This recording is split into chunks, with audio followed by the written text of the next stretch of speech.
4வது நாளாக இந்த அரசியல் கைதிகளினுடைய உண்ணாவிரத போராட்டம் நடந்து கொண்டிருக்கின்றது. அதில் பலரினது நிலைமை கவலைக்கிடமாக உள்ளது. நாங்கள் நேரில் சென்று பார்வையிட்டோம். கிட்டத்தட்ட 6 பேர் அப்படி சொன்ன கருத்து என்னவென்றால், தங்களுக்கு வைத்தியசாலையில் தங்களுக்காக அவர்களை சேலை என பார்த்து தான் இப்போது அவர்களை வைத்திருக்கிறார்களா என்று சொல்லப்பட்டது.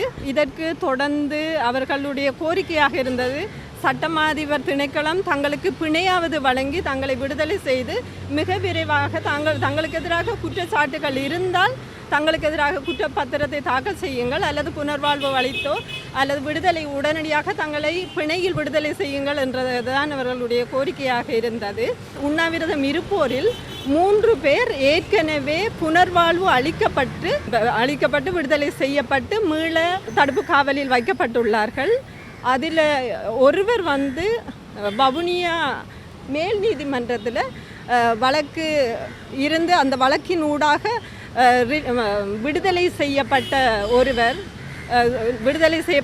மீள கைது செய்யப்பட்டு மீள திரும்பவும் தடுப்பு காவலில் வைக்கப்பட்டு உள்ளார். இதில் அவர்களுடைய கோரிக்கையாக இருக்கிறது என்னென்றால், வெளியில் இருக்கின்ற அரசியல்வாதிகளும் பொதுமக்களும் அரசாங்கத்துக்கு அழுத்தம் கொடுக்க வேண்டும் என்பதும் தங்களுடைய விடுதலைக்காக பாடுபட வேண்டும் என்பதுமே அவர்களுடைய கோரிக்கையாக இருந்தது.